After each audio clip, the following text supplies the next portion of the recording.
j'aimerais bien faire avec vous cet exercice que j'ai ici sous la main. Alors, je vais mettre les choses en ordre, on va découvrir cet exercice. Mais avant de commencer cet exercice, merci de mettre un like pour savoir que vous êtes toujours là à ce stade de la vidéo. Merci, c'est très sympa de votre part. Et si vous avez la situation initiale d'une entreprise, marchandises 1300, banque 2800, etc. Et le travail à faire dans ce cadre est le suivant. D'abord, établir le bilan initial en se basant sur ces données. Et puis la deuxième question, il faut effectuer l'ouverture des comptes. Troisième question, enregistrer les opérations suivantes dans les schémas en T. La première opération, le 2 janvier, achat d'une armoire à 800 €. Le 5 janvier, paiement de la facture de l'armoire. Le 9 janvier, un client paye sa facture de 200 €. On va se limiter à ces trois opérations pour capter déjà la logique de l'inscription de ces opérations dans les schémas en T. La quatrième question, il faut solder les comptes. Et la cinquième question, établir le bilan final.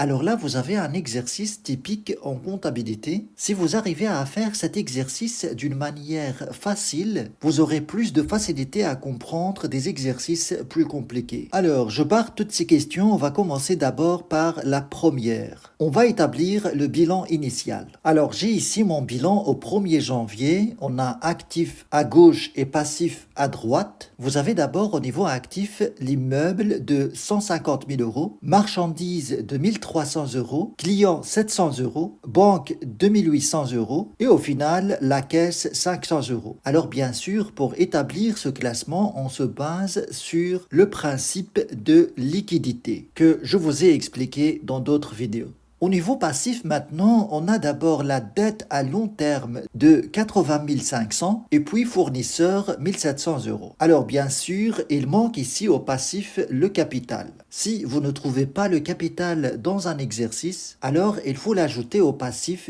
car toute entreprise doit avoir un capital au bilan. Mais le calcul de ce capital dans le cadre de cet exercice va se baser sur l'égalité qu'il y a entre l'actif et le passif. Si on calcule le total de l'actif, on va trouver 155 300. Donc, logiquement, pour avoir la même chose au passif, on doit trouver la somme du capital qui va faire en sorte que total actif égale total passif. Et pour cela, on prend ce total actif et on réduit de ce total les dettes que vous avez au passif. On trouve alors la somme de 73 100 qu'on doit ajouter au capital pour faire le même total au passif. Je passe à la deuxième question qui est l'ouverture des comptes. Alors, comment effectuer cette ouverture des comptes? En fait, il faut simplement ouvrir autant de comptes qu'il y en a dans le bilan initial. Et puis, on va débiter les comptes actifs de la même somme qui figure à l'actif et on va créditer les comptes passifs de la même somme également que ce que vous avez au bilan. Voilà pour cette question, on va passer aux opérations maintenant. La première opération est effectuée le 2 janvier. Il s'agit de l'achat d'une armoire à 800 €. Alors, une armoire, ça fait partie du mobilier de l'entreprise et puisqu'il n'y a pas de mobilier ouvert dans ces comptes, on va simplement l'ajouter. On va augmenter le compte mobilier de 800 €. On met entre parenthèses l'opération 1. Bien sûr, je vous rappelle que l'augmentation d'un compte actif, ça s'effectue au débit. Mais en même temps, à la suite de cet achat, on a une dette envers le fournisseur. On va donc augmenter la dette fournisseur de 800 € également. Le compte fournisseur est un compte passif, donc cette augmentation s'effectue au crédit. L'opération suivante, le 5 janvier, paiement de la facture de l'armoire. En fait, quand on paye une facture, on réduit notre dette fournisseur et en même temps, on réduit notre compte bancaire puisqu'on paye par la banque. La banque est un compte actif, donc la diminution de la banque s'enregistre au crédit du compte banque. Et la réduction de la dette fournisseur s'effectue au débit du compte fournisseur. Et le 2 que vous voyez entre parenthèses, parenthèse indique simplement le numéro de l'opération. La troisième opération, le 9 janvier, un client paye sa facture de 200 euros. Là, on va chercher tout de suite notre compte client et on va le réduire de 200 euros. On marque 3 entre parenthèses pour indiquer le numéro de l'opération. Il faut savoir ce que ça signifie ce compte client. En fait, il s'agit simplement des factures que les clients n'ont pas encore réglées. Une fois que le client paye sa facture, on la réduit en fait au crédit, car c'est un compte actif et la diminution d'un compte actif se passe au crédit. Et en même temps, cet argent que le client va nous payer va faire augmenter notre compte bancaire de la même somme.